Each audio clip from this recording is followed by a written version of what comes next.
So I have this in a pot with some creeping Jenny, and it has been warm this week and we haven't had any moisture, so I am going to come in and check this soil also and take any dead leaves. I might cut back this creeping Jenny also to give it a chance to just reboot. It is damp in there, so I think it's fine because they're supposed to get 4 days of rain snow mix starting on Monday, so I think it's totally fine. I'm not going to water it, but it has a really nice shape, as you can see. Hopefully I'll try to get it against my shed so you can see. But I'm going to try to keep it rounded, like I mentioned, and just cut off any outside edges. And I'm not going to have to do any more than that. But yeah, I'm going to also come back and give this creeping Jenny a little trim to rejuvenate it a little bit.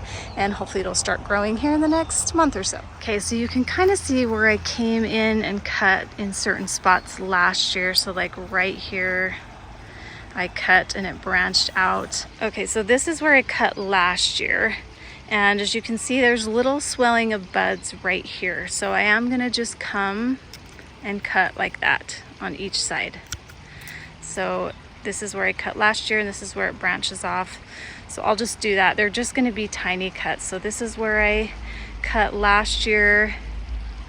There's a little swelling of a bud right here. So I am just gonna cut like that. So tiny, tiny little cuts. Let's see if I can find some other ones. I'll just cut this here above the bud. See that bud there? And then on this end, you can see where it had it bloom. I'm gonna come back actually and cut all the way down to this bud. So I'm just gonna do that around here, maintaining the shape. Here, I'm gonna come and cut like that, maintaining that nice shape here. So I'll just go around and do that around the entire plant. So here's some more examples of where I cut last year, where it bloomed right here, and a new bud. So literally just the tiniest nip. And then this one I'm gonna do right here. And then this one here where it bloomed last year, I'm just gonna come down to this bloom here, just like that, and snip all those.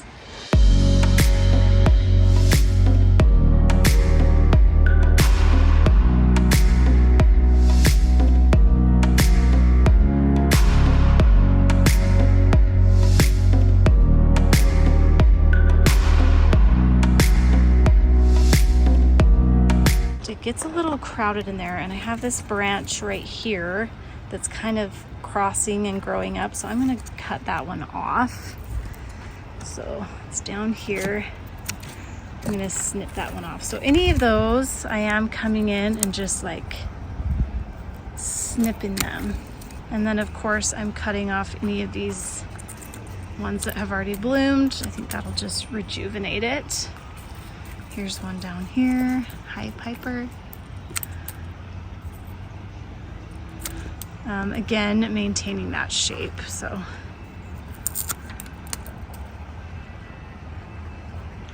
actually looks pretty good. It's kind of nice if I keep it this tidy, then I don't really have a lot to do each year. And then if you notice down here, I did cut off some of these branches, and that'll make this a little taller.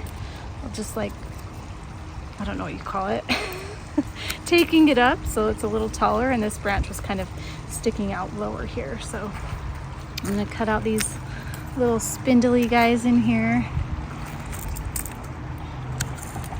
And this one that's crossing a bit.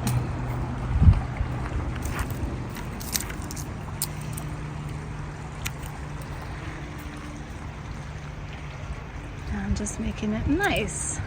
I do want to keep this lower one just to give it some branches down here, and then hopefully some will kind of grow and fill in this area down here. But I think it really has a nice shape already.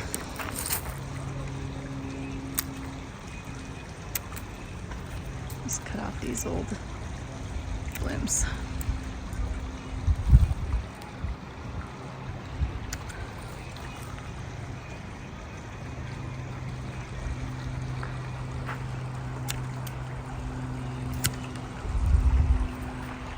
And it will be so happy. This isn't the best view, I know. Okay. That'll be good. I want to cut off this little spindly guy, I think. Just open it up a little bit more. And that looks pretty good, I think. Here's another little spindly guy.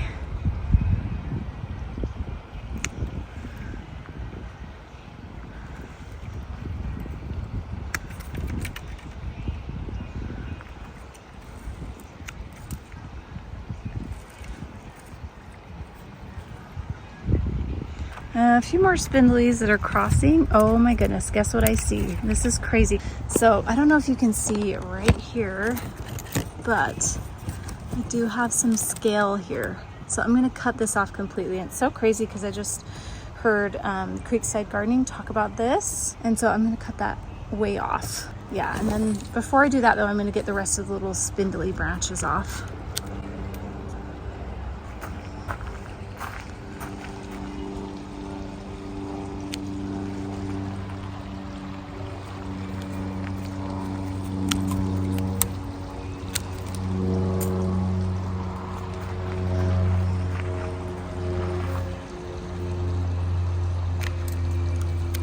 Okay, so I'm gonna cut this branch off. It's right here.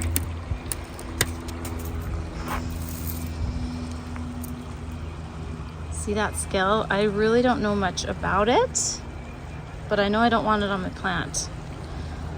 So I'm just gonna check all around this carefully and make sure I don't have more, but it's good to come investigate your plants and see what's going on.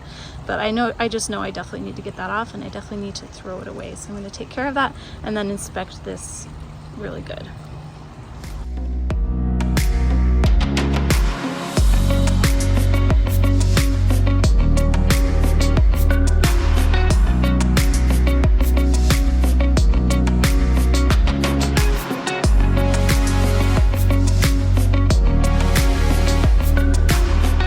Okay, I'm loving the shape of that. We got that scale off. That was good to see and find. I inspected the plant. I don't see any more, so it should be fine.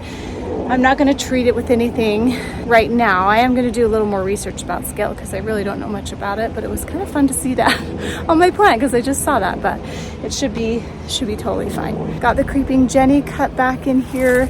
I might come in here and plop a few flowers. We'll see. I don't know. I'm anxious to plant some things.